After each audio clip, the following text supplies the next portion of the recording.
What's that face for? I'm just kind of pondering the variety of topics we have to bring you. It's going to be a really good show.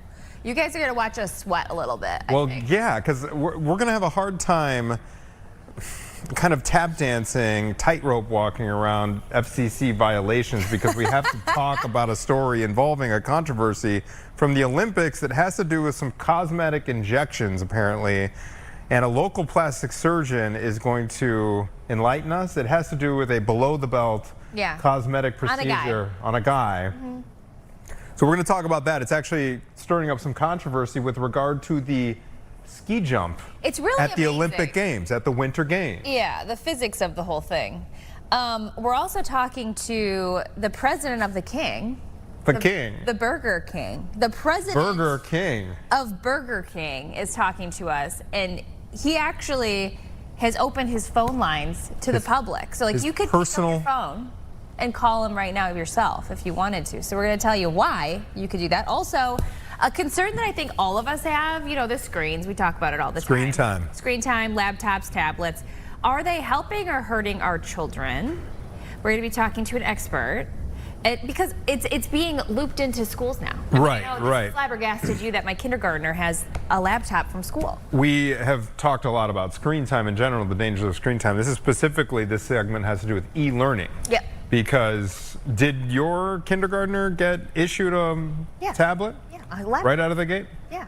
Mine did as well, and I believe he has one this year too, but it's not a take-home device. It was a take-home thing for a little bit there, which obviously creates a host of issues on its own. It's like, I was like so paranoid it would get lost. Fortunately, it did not. But this is really, really incorporated into day-to-day education now. Yeah. And so the question becomes, is it doing more harm than good? Or is this just the reality where, you know, I go back and forth on this too. I've brought up writing cursive as an example. I can't really write cursive anymore. In fact, I tried to write a capital Z in cursive, and like midway through trying to write the letter, I realized I don't know how anymore. I don't either. Don't know how. Because I get confused between that, the J, and then the Q. But do we need to? Exactly.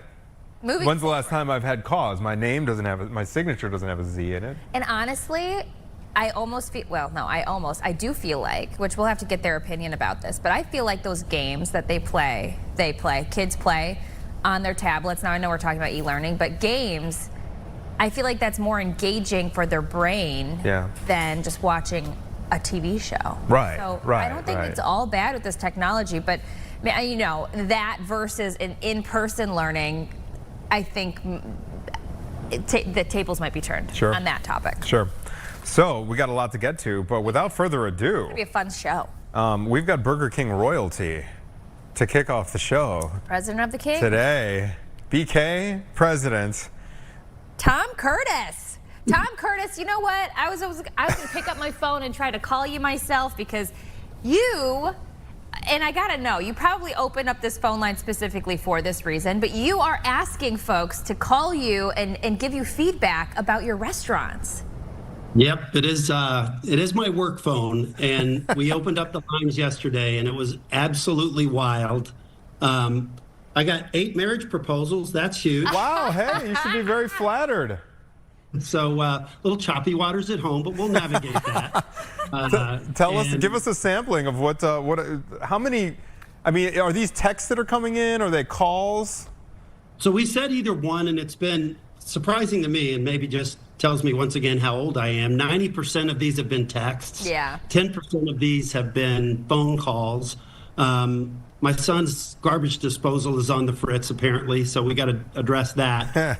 But about 50% of the incoming has been praise. About 50% of it has been opportunity. About 50% of the part that's opportunity has been, hey, my local restaurant, X, Y, or Z needs this or that. Yeah. And we've got feedback mechanisms so that we can give that feedback directly to the restaurant and they can address it. And then some of it is, hey, we need a Whopper with tater tots on it, or you name the innovation. I love that. Okay, so my question is, whose genius idea was it to do this campaign, and did it come out on social media? I just saw the little video that you made. Was this on Instagram? Who was like, this is what we should do? Well, I don't know if it's a genius idea, but it was my idea. Oh. And it came from a kernel about 5 years ago of an idea where I asked my leadership team, all the people that are on my team, to wear their logos whenever they go to the grocery store or to the airport.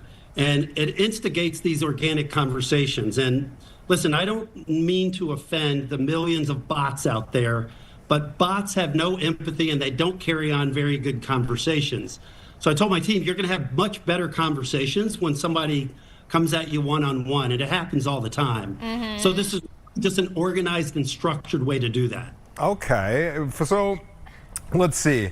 What do you feel like is a recurring theme? Since you, I know it's only been like less than 24 hours, but any recurring themes for actual useful feedback where you're like, oh my gosh, these are all coming in. We've got to address this at our locations.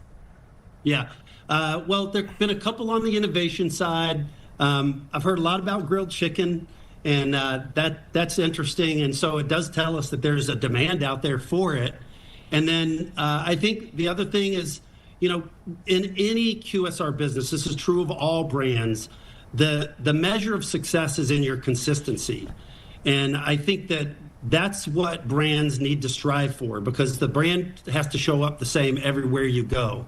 But in general, what we're trying to do is identify those trends over the course of a 2-week period, and then use that to inform the body of our work going forward. We've been doing this, like I said, through the organic process that I described to you for the past few years, and we want to do it in a more robust and meaningful way on all the work that we do going forward. And that's what this next 2 weeks is all about. And to be very clear, we're not stopping after 2 weeks. This is going to become part of just the way we do business. Ooh, so the phone lines will stay open. I just sent the number a text message. Oh, so we'll see if it goes through. We'll be flagging that one, Anthony. Okay. Put it on silent in the back. Okay, I didn't know if you had it right there. I just sent one through. Yeah, as he picks it up, Anthony. There's a war room on the second floor with about 100 people that I can't identify that are telling me what to do when I take these phone calls, and my job is to block them out. Yes. And to just have an honest conversation with somebody. You know, okay, so here's my suggestion as a parent. How cool would it be if Burger King had like a play area? Remember McDonald's used to have like the play area for the kiddos, and it's somewhere to go in the winter when it's cold? So this is what I would text you. Please put in play areas in your Burger Kings.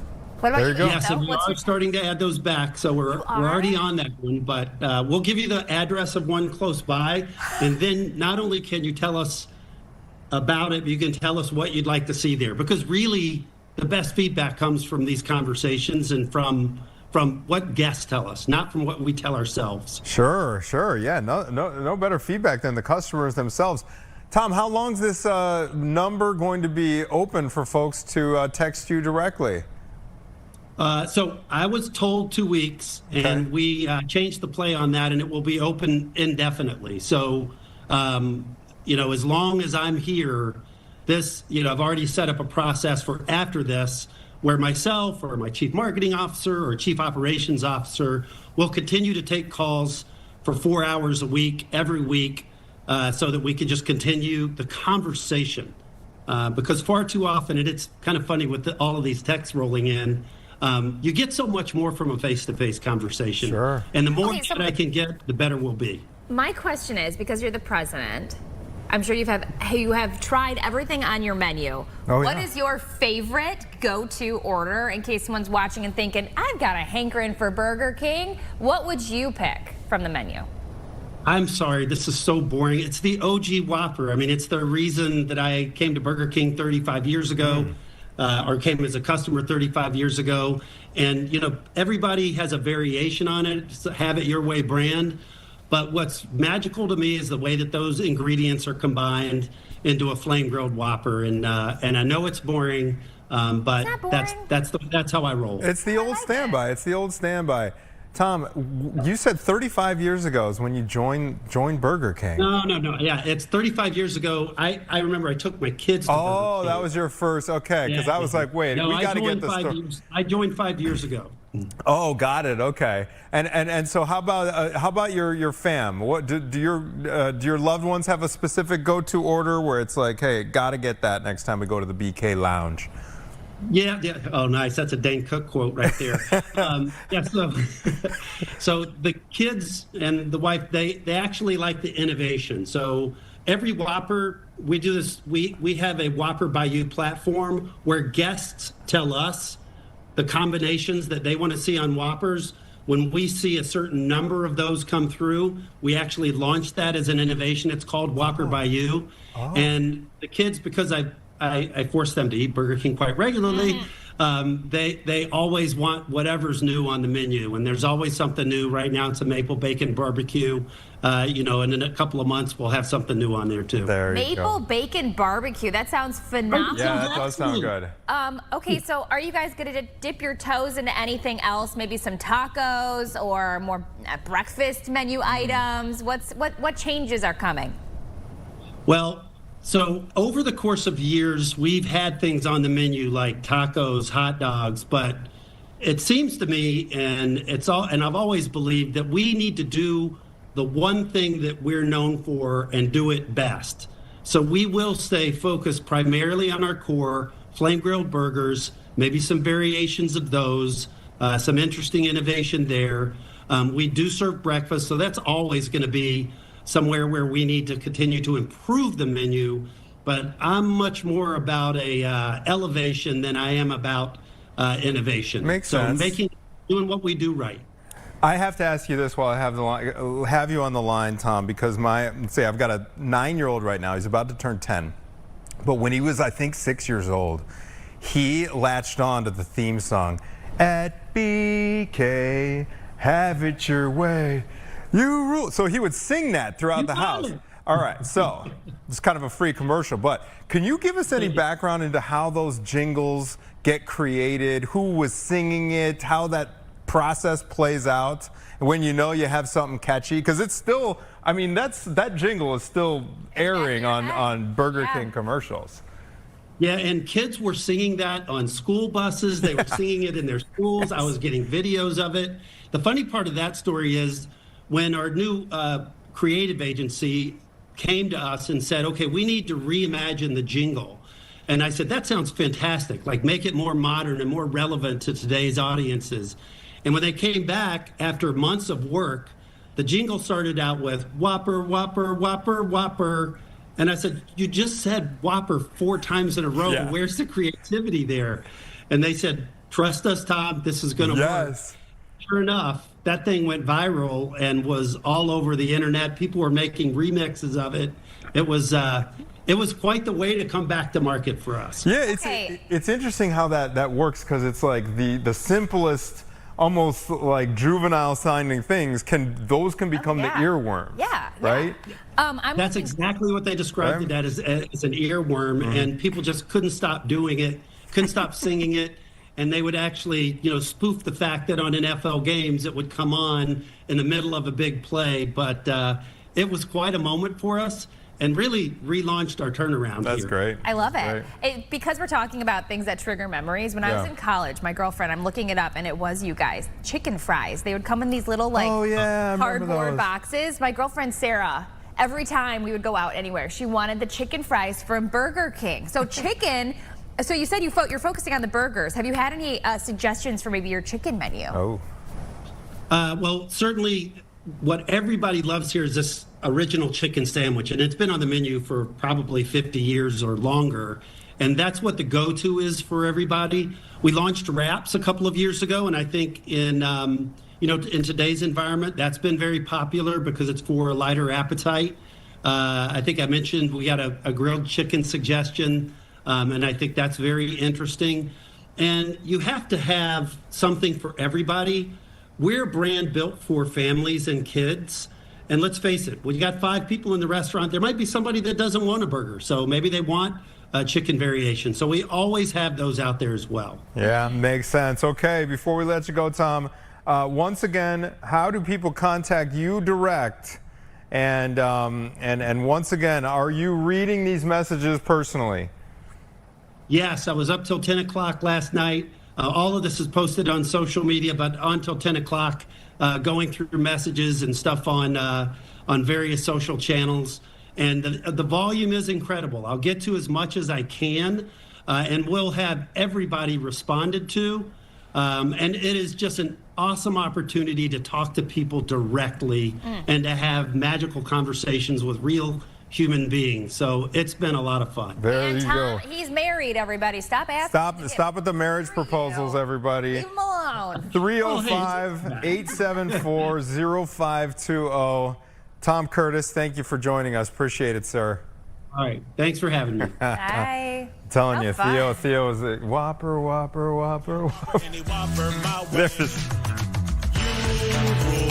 Your season today at BK. This segment brought to you by Burger King. Where's our Burger King? Good. Hey, I want those chicken fries. chicken fries. so I do good. remember that. I never tried those, There's but a spicy variety I just saw. it's all about the dipping sauces. Oh, yes. Caitlin, are you ready for this next segment? Are you like this is? I feel like I want to let you lead the steer the charge ship here because we're gonna have to. We're talking about the male anatomy coming Yeah, up, yeah, yeah. okay? And what was the phrase that you are going to be using to describe? Participle? Yes, a participle. Was it a hanging participle? I think you that's something used that dangling. Dangling participle. Participle. I think this is you can say that in English class. I believe that this is something that you could use in English. Okay, and the reason we are kind of tap dancing around, a plastic surgeon is claiming to have given an Olympic ski jumper this procedure to give him a slight competitive advantage when it comes to the ski jump, which I know is all about Enhancing like physics. the weight in the front of your There's body. a lot of physics involved. Actually, have you watched any ski jump with the Winter Games this year? Not this year. So I haven't watched a lot of Olympics. Okay. My schedule doesn't allow it. I do want to say though that these HD cameras and the different angles, like they're following Oh, it's the not. jumper. Like I mean, Are there in drones? HD, it's. I could I don't know how imagine. they're doing it. Yeah.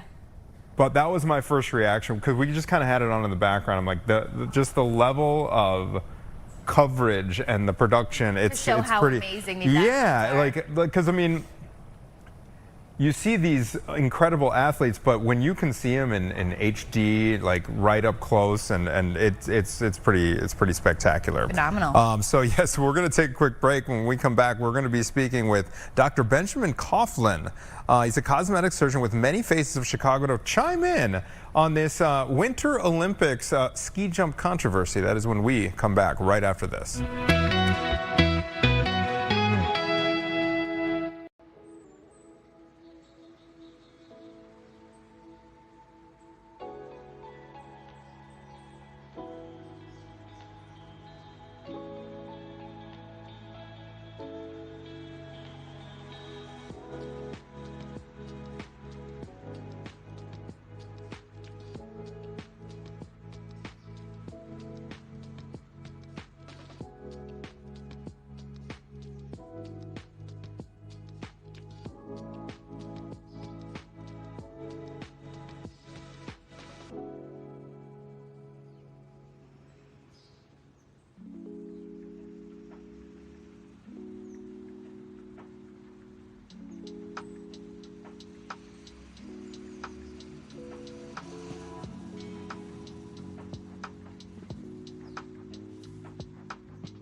it's just about 10:20, and we are diving into this plastic surgeon situation. So there's a plastic surgeon that is claiming to have given an Olympic ski jumper a procedure that may have helped him perform better in this competition.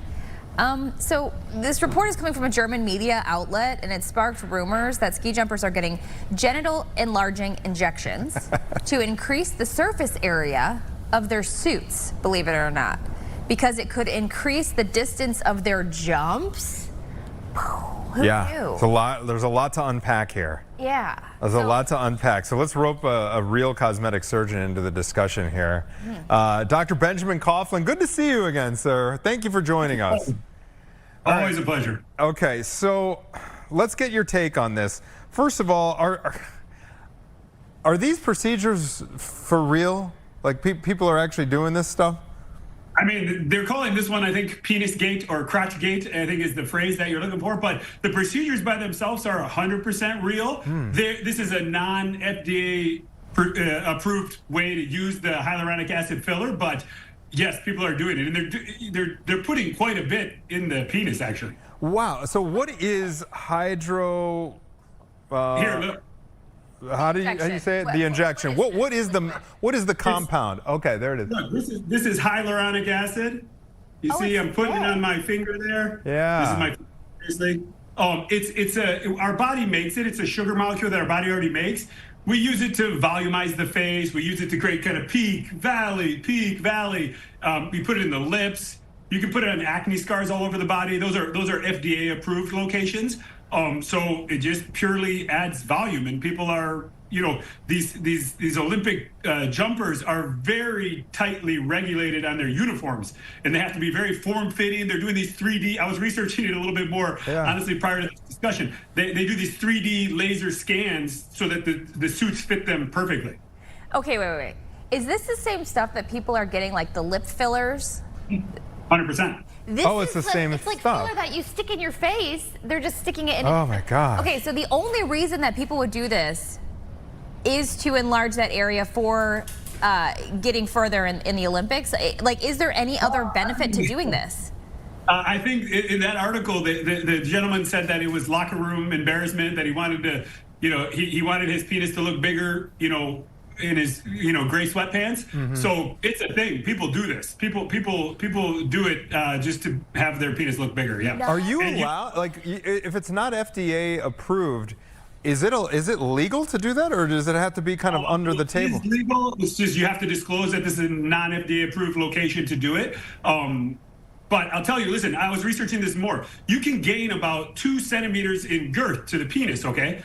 2 centimeters in the penis girth would lower the V point of the suit by about a centimeter or 2. That can be 5 to 8 meters more of length in the jump that these people get due to the increase in surface area. That honestly is the difference between a gold and a silver in this type of thing. Aerodynamics. They call sports a game of inches. Okay, wait. So is this going to be? This can't be allowed. I would assume you're going to get in trouble for this. This is the thing. The WADA, the group that oversees drugging and that type of thing, testosterone enhancement and stuff, they're probably going to have a meeting on this right now and say, hey, are we going to allow this? Are we not going to allow this? But as of now, I think people used to shove socks or put a little clay in their jersey, and now they're injecting their penises. So it just shows and you're right. This kind of reminds me. I recently watched, and I was years late to the game on this, the Lance Armstrong documentary about his, cheating scandal throughout the Tour de France, and the athletes were it always seemed like they were one step ahead of the enforcement, and so this actually sounds kind of parallel to that, where you're right. They're probably, like, even if this is just, I don't know, a one-time thing, it does raise an issue of how to address these kinds of things. These products will last 3 to 6 months in that location. Perfect for Olympic season. It's almost too good to be true. It's also like it's a weird fine line, though, because enhancing drugs, I understand that it makes you stronger, faster, because you're putting in these chemicals in your body. But if it's actually changing your physical body, just like exercise might, or you're going to gain muscle in certain spots, it's almost like a gray area where you're adjusting your physical body without the drug aspect. It's just something your body naturally creates. And You're adjusting. I've done liposuction, fat reduction in the cheeks for people trying to cut weight for things. It's not out of the question. I mean, you could do this. Think about, I could put in a huge chin implant. The guy could catch it as a sale. We might be honest. Yeah. This is, there's so many moral and ethical questions here. So what'd you say about 3 to 6 months? There's is it a shelf life of the compound? Since your body makes this sugar, you know, with time you just break it down. So it's the same as the lip injections. You know, people say it lasts a year, but it's more like 6 months likely for those locations. Really vascular locations, it goes away a little more quickly. So the body just absorbs it, and then the penis or whatever goes back to the regular size. Now, again, this is non-FDA approved for a reason. Yeah. It's extremely dangerous. I'm not advising anybody to do this. The complications of this could be quite dire. Yeah. Okay, so if you're watching, you're thinking I could use that. Don't do it. But I am curious, doctor. Here in Chicago, can you tell us? Of course, you're not going to tell us who, but have you gotten some strange requests like this before, where you're like, I don't know. I don't know if You this guys is a good would idea. be very surprised at what people ask us to do. Yes. Can you tell us any of them? I mean, there's probably not something I would want to do on live TV, but ping me later. We can go get a drink at one of the bars or I something. see. Yeah. Oh And you my guys can- gosh. I understand. Okay, are there with this compound here that is being used for injections? So they're FDA approved for certain areas of the body. Does that mean they're 100% safe? I mean, the product itself, I mean, I guess you could never say 100%, but it's FDA approved. We studied it for years. I think the longest filler we've been using for over 25 years. So the product itself, if used properly, yes, is 100% safe, or, you know, never say never kind of thing. But scientifically, as much as it can be proven, it's proven. You just have to go to somebody that knows what they're doing. It depends on what layer you put it. It depends on the needle size. Depends on a lot of things when you're delivering these things. It's easy to oversimplify it. It's quite complicated. But short answer, I would say yes. What are you seeing most often people are asking for these days? Is it the lips? With the filler, yeah, the lips or revolumizing, you know, the Ozempic face, the trizepatide face. Yeah. When you're over the age of 40 and you lose 50 pounds, a lot of the face can kind of be shocked. So we're seeing a lot of people. We saw it with the gastric bypass kind of phase, where people use it to revolumize. You know, you're getting separation of these fat pads in your cheek, or the bones get a little bit smaller. So the large majority of it is an anti-aging component or a sculpting component. This is kind of a one-off thing, allegedly. By the way, I'm not going to say that they did it, but Allegedly. What is the? I'm so curious because there's artistry involved in this. I've seen folks who look revitalized, more youthful in their face after an injection like this, and we've all seen procedures too much. gone wrong. Yeah. How much of what you do is art versus science, from that perspective? It's a really good question. I would honestly say at this phase in my career, it's almost all art, because the science is a given. It's easy to kind of go by the science, to use it at FDA locations, to use it at the right layer. Then it comes to every person's a little bit different. The anatomy is a little different. Their goal is a little different. I mean, you know, it's kind of the art or the discussion and the communication with the patient really comes down to the changes you're going to make. There's, of course, the people that end up looking goofy, but there's a lot of people that look really good, and you just don't really know why they look so good. Yeah. So that would be my caveat. That's the sweet spot. That's the sweet spot when you just don't know, right? When you get the celebrity pictures and someone that's a professional breaks down, okay, well, this is what they had done. Okay, so obviously you're a plastic surgeon. You get people in for cosmetic reasons. Athletes are getting things done. Is there any other reason that you have people visit you for things for plastic surgery? You know, I had a woman, I think I can say this, she was part of this like witness protection thing, and she wanted me to totally change her appearance. Wow. And she was really attractive. So, I mean, not that that is important, but it's hard I wanted to keep her attractive, obviously. So we did a bunch of things, and like her phone couldn't recognize her after. It was pretty cool. Wow. way. That's fascinating. Yeah. That is so fascinating. Well, thank you for chiming in on this bizarre topic. It's, you know, honestly, my takeaway from this is the Olympic Committee, they are going to have to address this, whether it's true or not, whether it happened or not. It's like it raises serious ethical concerns about regulating a sport that does come down to like ergonomics, physics, And that's all that a stuff. huge difference. Yes. All right. So Dr. Benjamin Coughlin with Faces of Chicago. Thank you so much, sir. Appreciate it. All right. Yeah. And I think we did that, guys, with no fines. Yeah, You know, I think we navigated that territory. Sure. You know what I Yeah, mean? We did. And I don't know. I bet in the future, every year they probably have to deal with something new. I'm talking about the Olympics. Well, with medical technology now and Exactly. everyone being able to do anything. Yeah.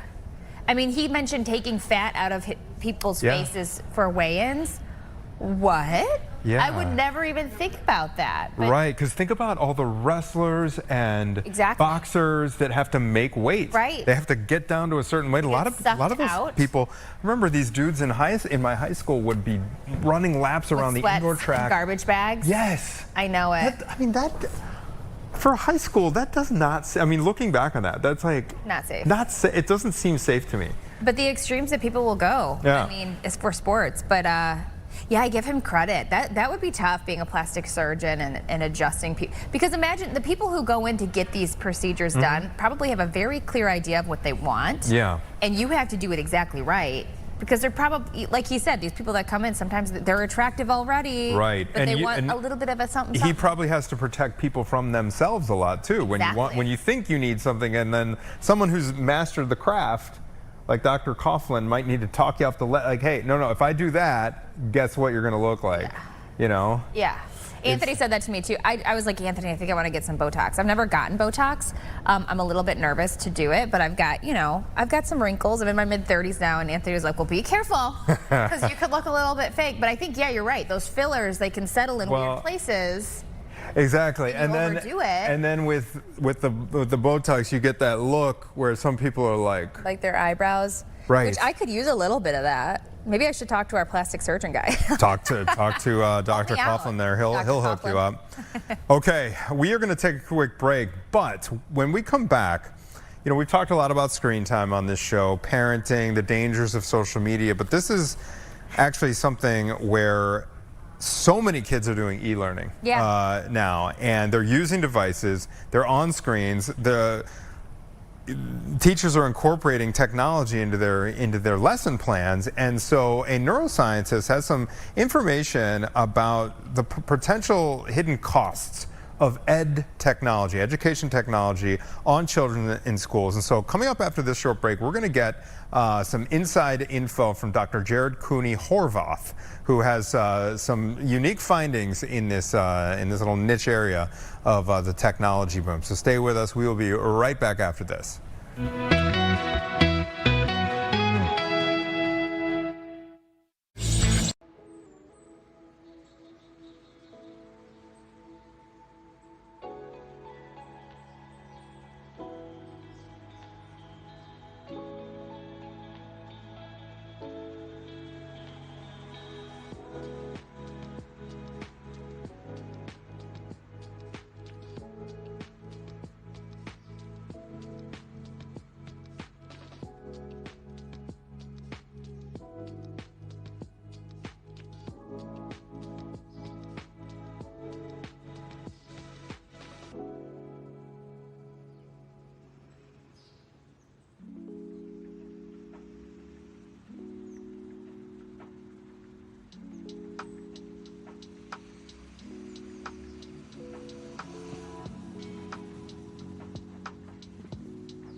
Tonight at 6. All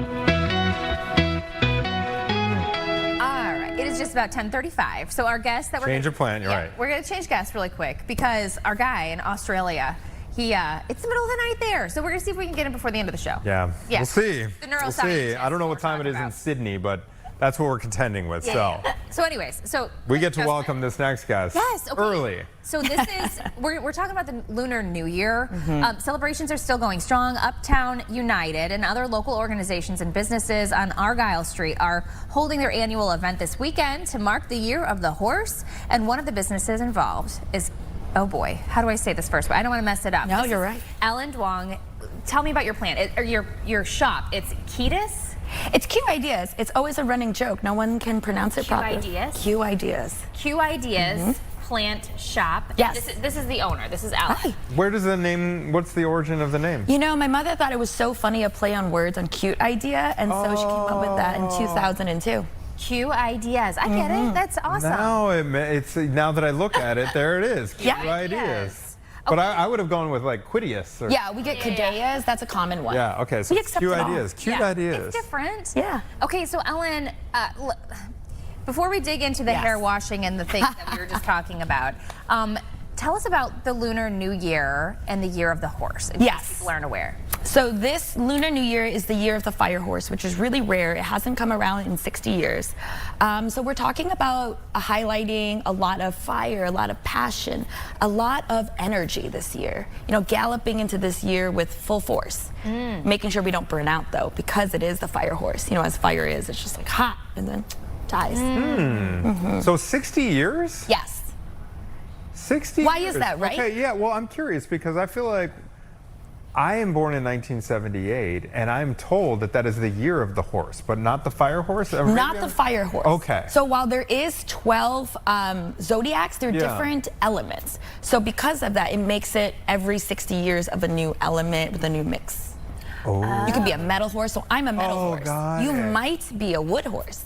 Yeah, wait, how many different elements is it 4? Is it like metal? It's not traditional. It's like metal. There's sometimes gold. There's like a variety of different mixes. It's not Okay. particularly. Can we break this down even more? Because I'm not even aware of like what The elements? that means. Yeah, there's Yeah. subcategories. Yeah. Yeah. Yeah, let's start from the very beginning. Elementary school, what are we talking about here? Okay, so I don't know all the elements in the top of my head, but we know there's 12 zodiacs. So it's going to be in no particular order off the top of my head. We have the horse, and we just are finishing up the year of the snake. We also have the ram that's coming up next year. We're excited about that, wondering about that dynamic, right? Button heads. And then we have the rooster, the dragon, what else is there? Is there a rat? Yes, there is a rat. rat, yeah. A boar or a pig. Bunny or something? Yes. So in different Vietnamese cultures, we have a cat because there was a miscommunication in the translation. So we have a year of a cat instead of a year of a rabbit. Okay, so you said there's 12. So they go every year up to 12 and then it repeats? Yes. And then there's different elements that get added to Yes. the animals. And that's why 60 years. Okay, Okay. in this culture, is the calendar, what is more important? The Lunar New Year or the calendar New Year? You know, it depends, right? The Lunar New Year, I think, has a lot of traditions that are really fun, and who doesn't love a good tradition? Sure. So having that cultural element and having that tie-in in a way with your family it's fun. It's nice. You know, I think New Year as a whole in the calendar year has a bigger celebration for where you're at, but it feels more intentional and small with your family when it's a lunar one. Okay, so speaking of the Lunar New Year, Yeah. before we came back from commercial break, I was asking Ellen here about washing your hair because I came in this morning and I said, Gabby, one of our co-anchors, Gabby, your hair looks so cute in a half pony. She goes, yeah, you're not supposed to wash your hair on the day before the New Year. And I was like, what are you talking about? Because I washed my hair yesterday. So can you explain about that? The new beginnings, you said you've Yes. got stuff, dirty clothes in your washer that you're ready to start today. So generally before Lunar New Year, and this year's February 17th, we don't want to wash our hair. We don't want to do any cleaning. You want to do it prior because we don't want to brush away all our good luck, whether it be in our hair or home, anything. No taking out the trash, no sweeping, small things. Yeah. So wait, you hold off on doing all those things until after Correct. the start of it, and that's supposed to carry over good luck. Yes. Interesting. What if you've had a bad previous Lunar year? Like, let's say the year of the snake wasn't so good. Would there be value in, like, if you had that to wash it all away before? Well, yes, hypothetically you would do it, and you better be finished by the February 16th. Yeah, got it. Okay. If you want the luck and you want to catch February 17th of the year of the horse with big dynamics, you know, keep them there. Okay. So let's talk about your shop and what is going on this weekend. There's a parade involved. What can people expect? So the Lunar New Year parade on Argyle is really special. We spend a lot of time preparing beforehand because it's the biggest event of the year. It's been a tradition for Argyle for decades. They've been celebrating it for over 30 years. Everybody in the neighborhood comes out, we celebrate, we get together, you're expecting floats, and this year, because it's the year of the horse, we have some miniature ponies. That'll be Seen cute. some images of previous years. Ellen, for those folks who have maybe only been to Chinatown and they've never checked out Argyle, they've never gone on the north side, describe the neighborhood there because it's so colorful. I used to be addicted to the banh mi sandwiches at where it was right there on, not Clark, Broadway? Yeah, Broadway and Argyle. I think you're talking about Ballet. Ballet. Yes. That's right. Right at the T intersection. That's there. going to be the end tail of the parade. Okay. The parade will be starting on Argyle and Sheridan and then coming all the way down. It's small, it's sweet, it's over in a blink of an eye, so you want to come early. But Argyle, so the neighborhood itself, it's not as big as Chinatown, but. Correct. So Argyle is focused and primarily a Southeast Asian and Vietnamese community. That's where it generally got its start in the 50s, being a diaspora for Vietnamese refugees coming after the war and before the war. Okay. All right, so let's talk about your shop. Q Ideas, plant shop. So you said your mom came up with the idea. Did she start this shop or was this yours? She did. She started in 2002, and actually we've been really lucky to be able to get a grant from the city of Chicago to renovate. So we're in our 2-year renovation stage, and now we have an adjacent business that's connected, that's a coffee shop called Hai Bayo, which means 1, 2, 3 cheers in Vietnamese. Ah, nice. So did you just grow up in and around the shop helping out? Did you work, I mean, how young were you when you first started working with your mom there? So I would say I started at 10, and then I finally took it over, I went about almost 10 years ago. Okay. Yeah. Okay. So what can people expect when they walk into your shop? Or is it not open yet because you guys are still renovating? No, we are open and ready, and the coffee shop is open and flowing with really great Vietnamese coffee drinks. It is decorated in a Southeast Asian theme. You can find scooters, you can find old art. It's really vintage feel and nostalgic. Whoa. I understand there's going to be a lot of pop-ups during this event. Will you tell us about what kinds of offerings there are going to be? Yeah, so I'm really excited. Parade kickoff is at 1, but festivities start at 10:30 all around the neighborhood, starting at Bazazian Library with storytelling every 30 minutes. It is an all-inclusive, all-ages free event, and then you'll find a pop-up market in Uni Uni, right next door to us, and Hai Bayo's Cafe. We'll have artisans, we'll have fundraiser, a bunch of storytelling events.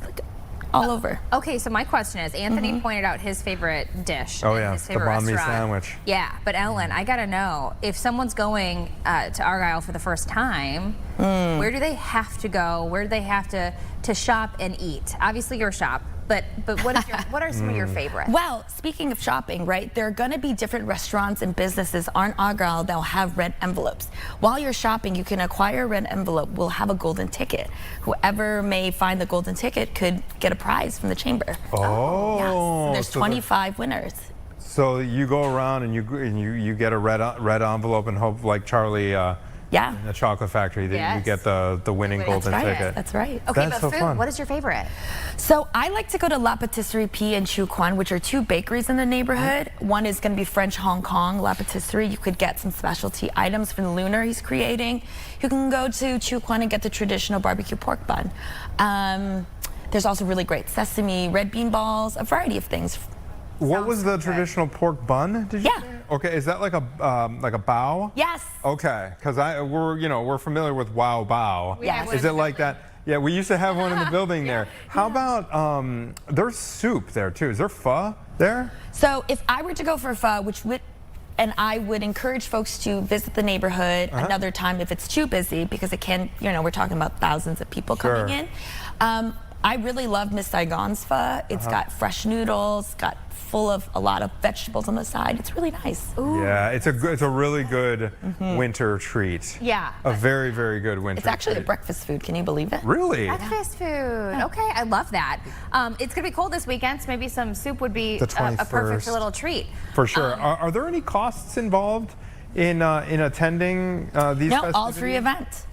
Okay. And then, you can participate with, seeing the parade, engaging with the folks and the students that are going to be present. There's also usually a marching band, acrobatics, a bunch of stuff. Is there anything that maybe a family wants to take their kiddos to visit?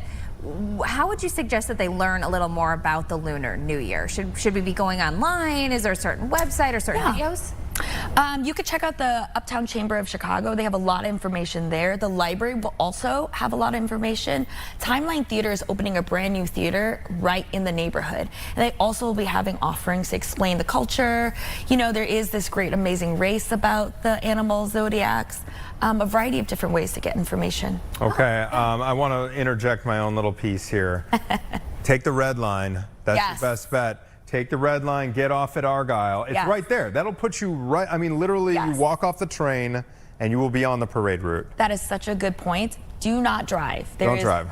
Do not drive. I've gotten ticketed, even just parking right there on Yes. Broadway, running in and getting my sandwich, I've gotten ticketed. Wow. They Yeah. are serious. They're serious. They are serious. So take the red line up there. Thank you so much for joining us. Happy Lunar New Happy Year. Lunar I hope New I didn't. Year. Have No. a great time this weekend. I think I had a pretty good last year, so I think I'm gonna not Don't wash wash. your hair. Yeah. Wait, now you can though, right? Now you can. Now I can. Now Wash I your can. hair Okay, today. very, very good. Ellen, thank you so much. And again, her plant shop, Q Ideas, and now we know how to pronounce Q it Ideas. properly. I love that. All right, Ellen Wong, thank you so much for being here. We are going to take a quick break. When we come back, we're going to go over all of today's trending stories. Stay with us.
of inflammation.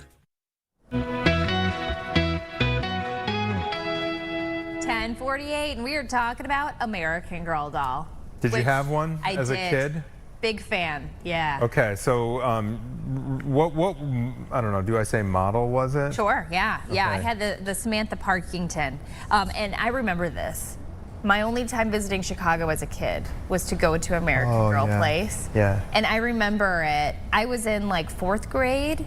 I came with my mom and my aunt, and we did the little tea time. It was a whole thing. There's a whole I remember the horses. land in there, right? It's like a whole Yeah, from what I There's- remember. Yeah, they have like a theater. That's right. Don't they have a salon? how do you know that? Because I am now having a moment. I took my little niece there one time. Did you? Yes, it was so cute. All right, so here is the deal with American Girl dolls. American Girl has apparently announced a new collection of its classic dolls, but fans online are having mixed reactions. Yeah. Okay, so the last Not Wednesday. happy about it. I see Samantha up there, the new modern Samantha with her short haircut. That's her. Which one is it? Not that one. The next picture with the gaggle of girls. There she is. Okay. American Girl announced it would mark its 40th anniversary with a new line called the Modern Era Collection. It reimagines its historical characters as modernized versions, according to a news release published on Mattel's website. They are the owner of American Girl. Okay, so I believe. I don't know any of these characters, but they're not cheap. Yeah. $90. They're smaller than the standard historical doll. Are they smaller? They're 14.5 inches tall. Okay, not a fan so of maybe that. that's the controversy there. Maybe makes them cheaper. Well, okay. So the whole thing is with these American Girl dolls, they come with books. They have a story. You really you get this character with her accessories, and you follow their history. So Yeah. for example, Samantha Parkington, the one that was the brown-haired girl that we just saw. Yeah. So what's her Samantha is from 1904. Pink top, black bow, buttons, plaid skirt. I'm trying to remember what her story was, but each one of these girls, so there's Addie, who is supposed to be from 1864, Molly, 1944, Felicity, 1774. So if you make them modern, they're not the same doll. They're just a doll that looks kind of like them. And so I understand why this is not going to be successsable. Yeah. And also, you buy all this American Girl stuff, and then what? They're going to come out with this smaller doll. Nothing's going to fit it. So I remember it's such a special place too, or company, because I remember even with my Samantha doll, something happened. I forget if her arm was falling off or something. You send them to the doll hospital. They send them back to you in a hospital gown. It's so darling. I really want to get my girls You're kidding involved. me. No. Wait, so you send it in to get repaired. Yes. They send it back to you in the gown, but it's Yeah. repaired, At and least then they did this in and the then you 90s. dress it back up. Yes. That is dedication to the craft. It is. It's so cute. But yeah, no, they've got all these accessories that you can buy too. So my issue with this is it kind of like when you get a new cell phone and you have to buy a new charger? If you buy this smaller doll, yeah. that's only... It's a whole new can of worms. You got to start over? Is this a way for them to sell more doll beds? I'm fascinated by how this brand has only been around for 40 years. That surprises me too. Yeah. But there are certain products that they catch on a life of their own and they become these phenomena. To the outside eye, there doesn't appear to be a whole lot different to me about these particular dolls than any other doll that you would find in a standard toy store. But that's what I mean about the history with these dolls. I think that's what makes them stand stories. out. Yeah, and I'm trying to remember if they have a video series of a cartoon. I think they do. I can picture it in my head of these dolls and the history. It kind of does show the American history, and all these girls have their own place in time. So these new modern ones, they're not even the same doll. Not even the same doll. Yeah. But So are your girls old enough to get into this stuff? I don't Do you hope it know. happens, or do Yeah. you think it's kind of a can of worms? no, I definitely want to do it, but they're not really much into dolls. But I do want to, if you go on the American Girl website, I was trying to do this a couple months back, maybe for a birthday. It books up quick.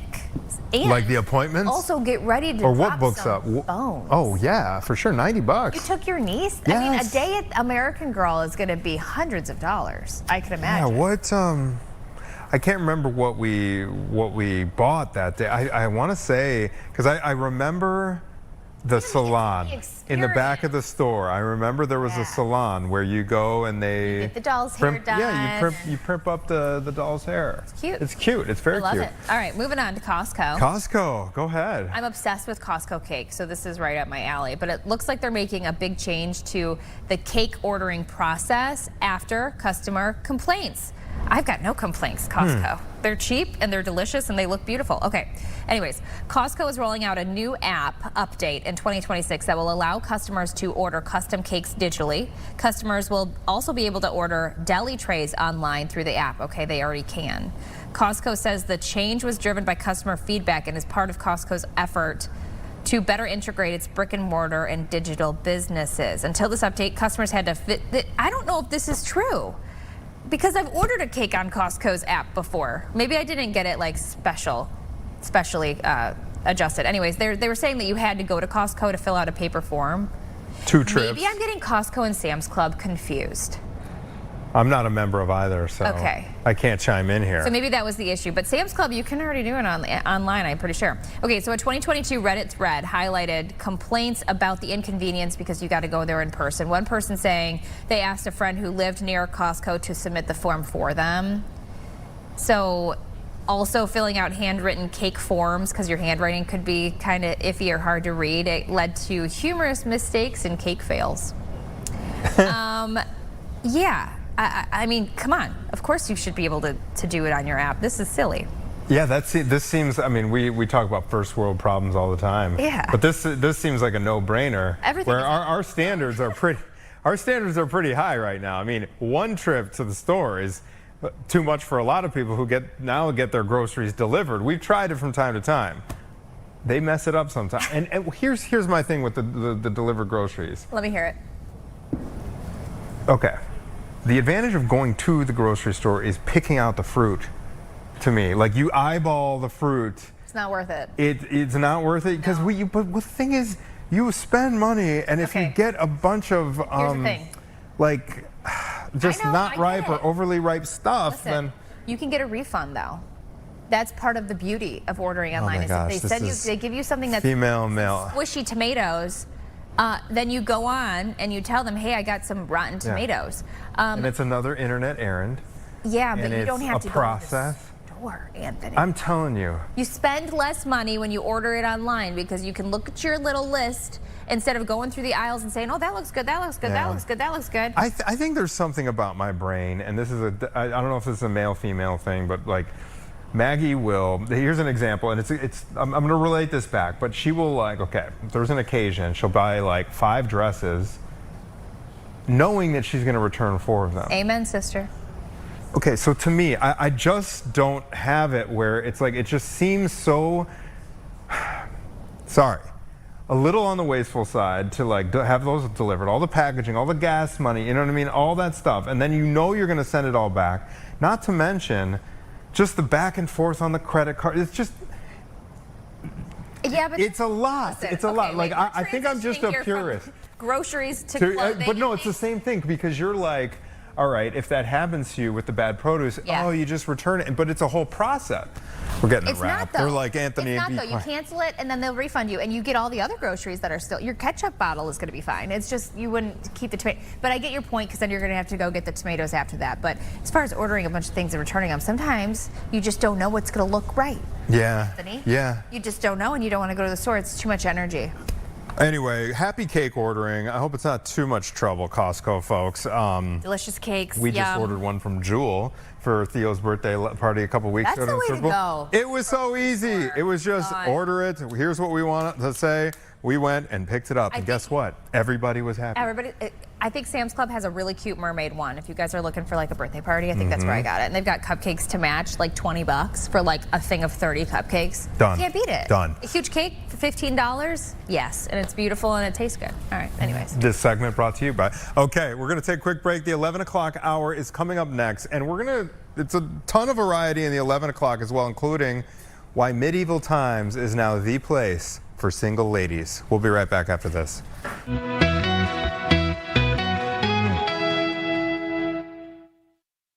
This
welcome Here we back go. to Chicago now.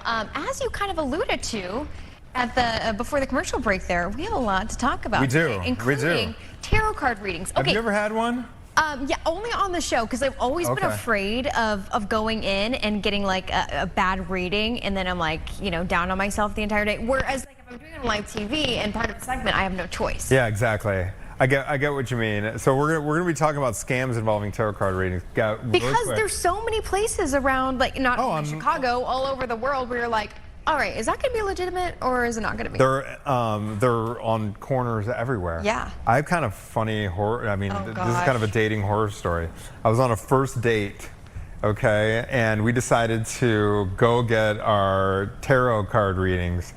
It completely ruined the date. No. Completely, because I got this great reading, you know, all this stuff, you know, like, you know, prosperity and whatnot.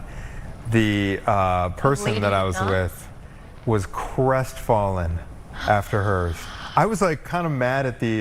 Do you remember like the details? I of her don't reading? remember the details. I don't remember. This was decades ago, but I just remember she was absolutely crestfallen afterwards. She like the whole thing, because I think she kind of leaned in and took it real seriously, whereas I was more there for entertainment value. Yeah, yeah. You know what I mean? Like because I remember we kind of, I don't know if it was around Halloween time, but we're like, we're gonna like kind of lean into some weird stuff. We did like a Ouija board. I don't know how we got our hands on a Ouija board. We're gonna do a Ouija board, tarot card reading kind of night, kind of like one of those woo-woo Yeah, new yeah, age yeah. nights.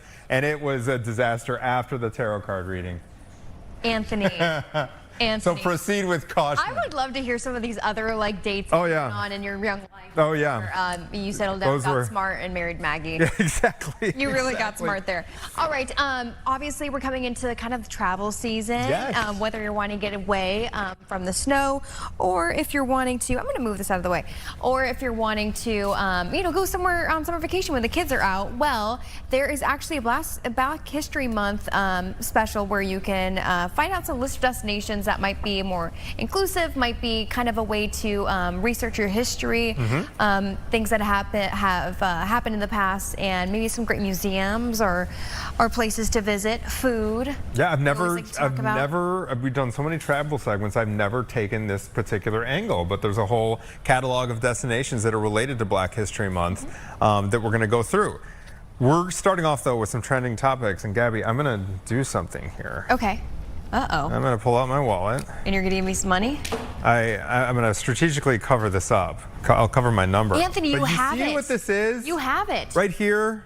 You guys see this? I don't know. Cameras won't work? You guys can zoom in if you want. This is about to Wow. become a collector's item. Okay? It is. It's about to become a collector's item. I do not know why Chase is doing this. But here is the notice that just went out. Chase Bank is getting rid of its beloved. I've had this thing forever. Anthony. I love this thing. I have so much Chicago pride. By the way, your predecessor, Caitlin Cody, was totally poo-pooing this thing. Really? In our Why? morning meeting. She's like, that thing's boring. And she's like, I've got a Disney one. Get yourself a Disney one. Caitlin has no appreciation for how much pride Caitlin. we take in our Chicago Skyline debit card. So, Chicago residents who are Chase customers, we got this email breaking the news to us about a week ago. So we can apparently use our cards until they expire. When does this one expire? So you can talk about it now Hey, after your morning I've period. You got- can talk about it now. Well, I've got, fortunately, I just learned I have till August of 2029. Hey. I probably shouldn't say my expiry date. You on have live a lot of TV, time, but buddy. Yeah, I've got some time to enjoy this thing. Chicago was the only market in the country where Chase offered a debit card featuring the Skyline. Really? So they reached out to Block Club. I love Block Club doing these stories because they all, I don't know, there's sentimental attachment here. So a spokesperson told Block Club, quote, the way we process and produce debit cards has evolved. Evolved, I'm not sure is the right word. I'm going to say Has fallen. has fallen, Yeah. has devolved. Yeah. What's the devolve. opposite of evolve? I cannot think of it for the actual life of me, but Here's another quote. That image became outdated and updating it would have required a significant investment. It's Chase Bank. They can It's JP borrow one from Morgan us. Chase We have a lot of Bank. great. You can't afford an artist to. Sorry, I'm a Chase customer, obviously. So I can. Yeah, watch out. They're holding on to your money right now. Okay, so here we go. Rather than invest in a single card design, we're focusing our resources on enhancing the overall customer experience for all our card holders. Wow. What an end of an era for you. I'm sorry to hear this. I am sorry to hear this. Did you ever have any cards with your children on it? Maybe you could upgrade to that. Maybe your children, or no? But I remember my uncle having one. And I was like, of my little cousins on there. It was really cute. And I remember asking my parents, like, hey, would you ever consider like putting me on your card? Like as a little girl, like I was actually kind of offended that I wasn't on my parents' card, and they're like, thing back no. then? You don't remember that? Well, there are other options. I do remember seeing like little, the dog, like the options. Yeah. Jonesy, put Jonesy on there. Here's some quotes, and I'm glad that Redditors are chiming in on this because they sum up my emotions right now exactly. They always do. All right, so here's what the Redditors are saying. As corny as it sounds, I'm upset because it's a tradition for whoever in Chicago has banked with Chase or Bank One. I am in this category, Bank One, or as early as First Chicago to get the card that features the skyline. Another user said, I'm glad there are other people who feel the disappointment as I do. I've had the Chicago Skyline card since I first got my debit card in high school, so it breaks my heart. Yeah, I can't remember not having the Chicago Skyline. Yeah, and yet another ranked the Chase Skyline card along with other emblems from Chicago history. That card, this is the quote, is as much a part of us as Marshall Fields, the Sears Tower, or Comiskey Park. That is a bold claim. I'm not gonna lie. Hey, that is very well phrased, Reddit user. What we can do here in 2029, we'll look forward to it, and we can frame that for you. Okay, Anthony. that's a we can good. Frame it for you, and then we can put it up in my cubicle. Yeah, I put it under lock and key for a while because you don't know how much value it's gonna get pretty fast. I feel like I am a sucker for an older logo. Like the old Taco Bell logo, the old. I remember when Miller Lite came out with their new blue, like kind of sleek design. You were mad? I was mad. And then they went back to the old like white can with the navy lettering with the kind of calligraphy light on it. It boosted their sales. Like, I don't think I'm alone here. I love the old Pepsi logo. Does it taste better? To me, it tastes better. Oh, okay. To me, it tastes better. I don't know. You know, Anthony, I can't relate.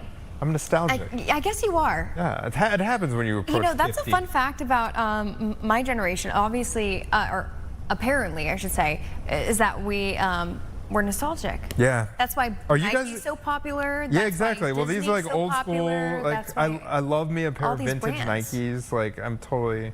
All right, so Gabs, are you a fan of IKEA? Of course I am. Okay.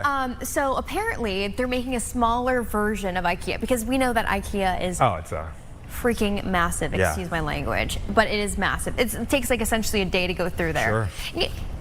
Can I say something? Because this is how you know this isn't an ad. Because the last time I was in IKEA, I was really unimpressed. I saw nothing. Nothing that you liked? Nothing I liked in there. Wow. Nothing. Where I feel like back in the day, I'd go with my parents, and there would be a lot of stuff that I like. Actually, I have a bed frame still from when I was literally like 5 to now that I still have. It's beautiful, like wrought iron, like Spanish style kind of look. They have nothing like that now. Do you think your taste has evolved? Evolved? Of course it has. But I'm saying, I swear that they had stuff with a little bit more character back in the day. Yeah. I'm just going to stay on that.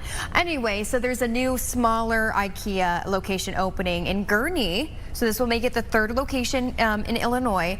IKEA says the space will be in a new format inside Gurnee Mills Shopping Mall. That's good. That's good for them, actually, because we always need more foot traffic in malls. It's supposed to be a much smaller version than the stores you're used to, with a company spokesperson saying, quote, we'll bring the IKEA experience closer to where people live, work, socialize, and play. Okay. I like this idea. Whoa. I'm really excited about it, I guess. Just a smaller footprint. 66,000 square feet. Sounds pretty big, but I can't visualize that like out of. I have a 0 sense of measurement. I need everyone to know that. You can shop from a curated selection of around 3,000 items. All right. Interesting. It will also, of course, serve the Swedish meatballs. The Swedish meatballs. You can't go to IKEA without taking a little cinnamon bun. And the hot dogs. What's up with shopping and hot dogs? You know what, they did a pretty hot dogs too. Serviceable grilled cheese back in the day. Oh. If memory serves. I actually like this idea because to me the thing about IKEA is it's one of those things where when you decide to go, That's an all-day commitment. I mean, I don't. That's what I'm saying. all You're day. spending like. But it's a literally lot. Like, I mean, good 2 hours. unless you live right there. 3 hours. I don't think you can go in and out in No. under 2. Because think about all the floors, and then once you pick everything out, that's just the beginning of the adventure. And then you get lost once yeah, or twice. then you got to go down on the bottom level and find all those, do all the math and the letters and the numbers and the aisles, and then you have to have the right cart, and then you have to play Tetris to get all the stuff on the cart. And then if you're like me, it also involves a borrowing of the minivan from the parents. Yeah, that's true. To fit all the stuff. The truck from somebody. Yeah, exactly. Anthony, the truck you're from so somebody. right. So it's an all-day and thing. you move the minivan in your case over to the pickup area, and have to load it as well. Thank you. Have you ever tried finding the restroom in IKEA? If I have, I've blocked it out. A maze. Yeah. It is a maze. So hopefully they have clear signs, and they have several bathroom locations, even though it is a smaller You are space. actually so right. I have gotten Think about lost because the one. Okay, I think I'm just talking about the Schaumburg location that's right there on 9. Yeah, that's really the only one I've been to. The configuration of it, where it is, there's that center kind of atrium. Yep. And then it's so easy to get lost because it's like completely symmetrical. So if you lose track of like what side of the circle you're on, I do find it very Do they maze-like. still have a little daycare location in there? Ooh, I don't know. Remember what they? I don't think they I've used been there. I think I've always strategically left kids. Okay, well that'd That'd be a good call. great. That would be a great call. Yeah, I had another comment about it. Oh, I guess that there is going to still be that area where you can go and talk to someone who can help you like curate your space Yeah. and do the ordering. Maybe you get cabinetry, and it's a lot more of a trip and such. Anyways, okay, coming soon to Gurnee. New location expected to open in the fall. In the fall. Maybe we can send one of our morning staff out there. You know who needs to go? Oh, Jake Hamilton. Mike Kaplan. Oh, that's right. Mike Kaplan's about to get a mini IKEA in the Greater Gurnee Metroplex, as he likes to call it. But if they can, honestly, if they can make it more of just an abbreviated experience, Yeah. I do think that's a kind of a good call, because sometimes you just need like It's so one overwhelming. thing. And then you don't have to do the moving, because you're right, that moving of the car at the Yep. end and going through the aisles, like that would be kind of nice. Yeah, and it's going to That'd be boost very up nice. the mall there too. I think that's good. Yeah. It'll be a destination, then people can go and do some other shopping maybe. Okay, switching gears. We talked about this morning on GDC.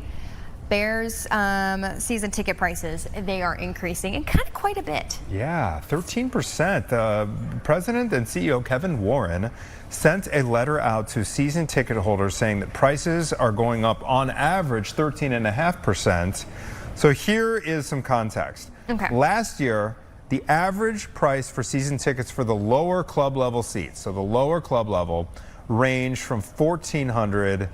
Those are probably in the end zones, to $5,000. That would be those $5,000 ones are kind of in and around the 50-yard line. Okay. You're going to get the good field views Yeah. from those, between the 40 and 60-yard lines there. All right, so those used to cost between $1,400 and $5,000. With this increase, they're going to tick up to between $1,600 and $5,600. And this is going to be the third year in a row that the Bears have raised prices on season tickets. So we made made the comment this morning that this is the third year, because last year, even after a losing season, they bumped it up 10%. They bumped it up 10%. And I guess the year before, I don't know what the percentage was, but they bumped it up then when they also were doing well. Maybe Brad can answer this. Were they 9-7 or 9-8 this year? Or maybe they were. Good question. I actually do not remember. But Mike made this comment, and I have to agree that people are still going to be like, take they're still going to fork it over. So what is it going to jump to when they go to a nice, shiny new stadium? Oh my gosh. Ever think That of that? is going to be That will be nutty. Yeah. And then more likely, maybe the people in the suburbs will be willing to fork over that money because they're closer. Maybe they'll feel a little bit more close to the Bears, and if it ends up be in the willing suburbs. to travel. Yeah, if it ends up in the suburbs or Northwest Indiana, we don't know. I'm we have guessing. no insights. Yeah, well, I mean, one thing would be, at this point, to me, it looks like if you are a, Bears fan and a budget conscious person, where it's not just like, you have unlimited resources, the Northwest Indiana, it's looking like that would be the cheaper option because they are quite literally rolling out the red carpet for this team. Yeah. So it would be a tax. We were 11-6. Thank you, Brad. 11. Wow, I was way off. What did I say? 9-8. I'm a bad fan. And I did not correct you. I forgot. And so yeah, I guess there's a little bit of a tax on a winning season. What a great accomplishment by that team. By the way. Can I just say, you know, with this news, it's upsetting, but looking at this picture, this drone footage, it makes it easier. Yeah, no, it's easier to take in this. It's a this new price beautiful increase. view here that the drone team is giving us. Cue the bird. Cue the bird, right on cue. But if it goes to Northwest Indiana, because of all the incentives that they're giving the team, Oh yeah.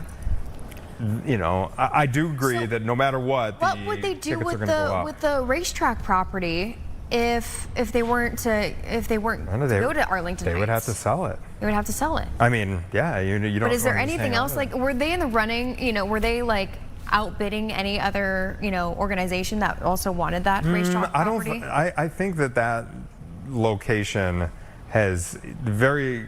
You know, it's a massive footprint. It's hundreds of acres, and it housed the Arlington racetrack for years. To my knowledge, there was no other interest. I mean, I can't remember the price they paid, but you know, I think the price was right for them. I think the big issue right now is the tax incentives that they're looking for aren't quite in place yet. But have you noticed in the last couple of weeks since Indiana, two municipalities in Indiana, Gary and Portage, are aggressively going after the Bears. Iowa, I don't think that's ever going to happen. No. They've thrown their hat. But ever since this has happened, you notice how like state lawmakers are kind of like whistling a different tune, like, hey, we're going to consider this bill all of a sudden, you know. Oh, 100%. Yeah, we have Governor something new Pritzker. every single day. Yeah. It's like, oh, is this going to pass in Indiana? Well, it's likely, yeah, going to pass. It's getting a hearing later today, I think. It's going to be You're right, introduced, yeah. right? It's Yeah, gonna we be read that introduced. earlier this week. Yeah, so we'll see. We'll be keeping an eye on that, but expect to pay more.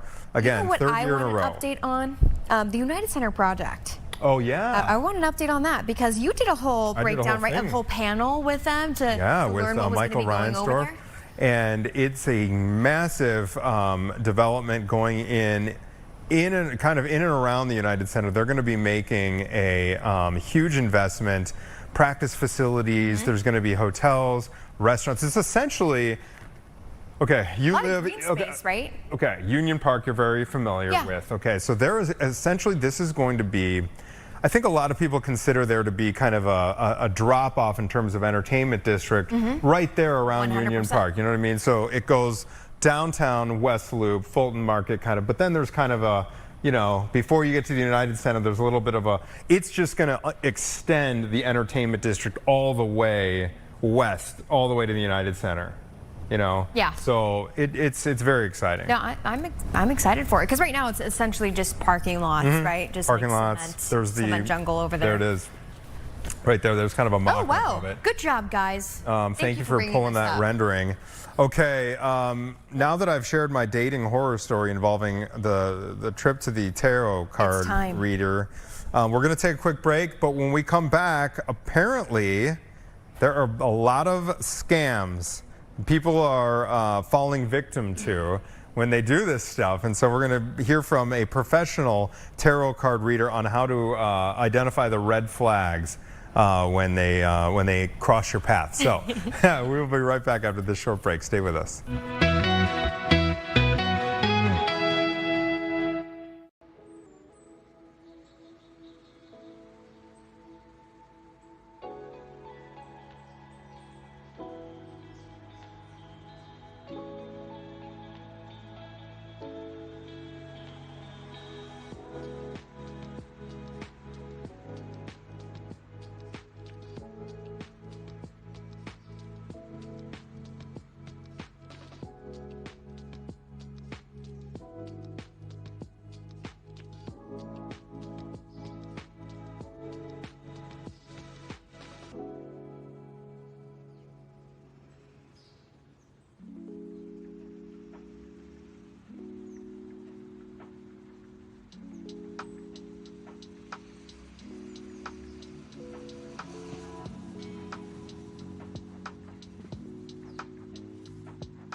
tarotcardreadings.com/quality.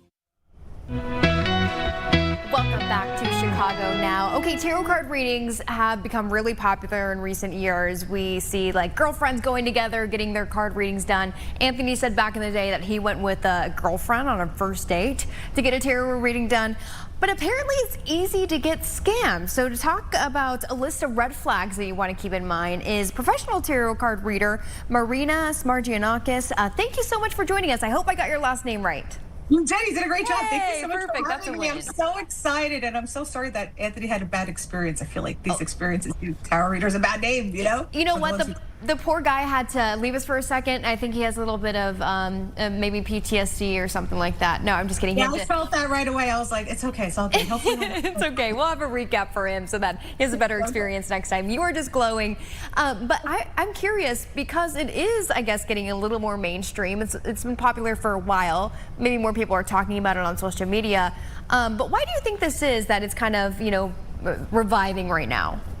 I think we're in a time now, especially with everything that's been going on in our country too, that people are just looking for a way to assert their life more positively, looking for hope, and needing a place to feel supported. I think that's very important for people now. And, I feel like the algorithm is all about, astrology now and tarot. And tarot is a wonderful way, I feel, to help guide you into helping you create a life that you feel is more aligned with you. And that's what a good reader should do for you, too. That sounds about correct. And yeah, you know what? I've had some great experience with tarot card readings through the show. I love that. That's great. Yes.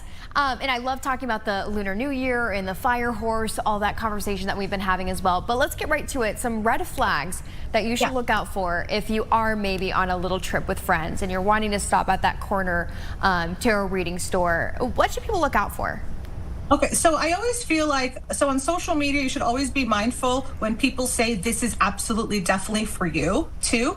I also feel like when, if anyone ever reaches out to you first, that should always be a red flag. But let's say you're standing somewhere and you want to get a tarot reading, it's also very important that you feel aligned with who you're connecting to. Because I feel like a proper reader is helping you support your own intuition as well. So it should be always a two-way conversation as opposed to a reader just giving you prediction after prediction, I feel like it should be more of helping you to feel better as opposed to just telling you this is what's going to happen and this is definitely going to happen, because I feel like this way a reader is actually selling you comfort and not truth. Okay, so you're saying pretty much when you're going into maybe one of these places in person or even you're doing something virtual, that you should kind of check their vibe, right? Are you 100%, guys yes. getting and we all along right have away? this. We all have an innate Totally. Feeling inside. And I feel like this is what I try to do. I always try to tell my clients, I would love for me to help you with your intuition so you wouldn't need me someday. I mean, I always want to be needed, but it's just to help boost you too. And I feel like that's what a strong reader should do. But some people might think that if there's too much, back and forth, that the tarot card reader is cheating almost because you're giving away the answer. But you're kind of saying, no, that's not the case. It should be open dialogue.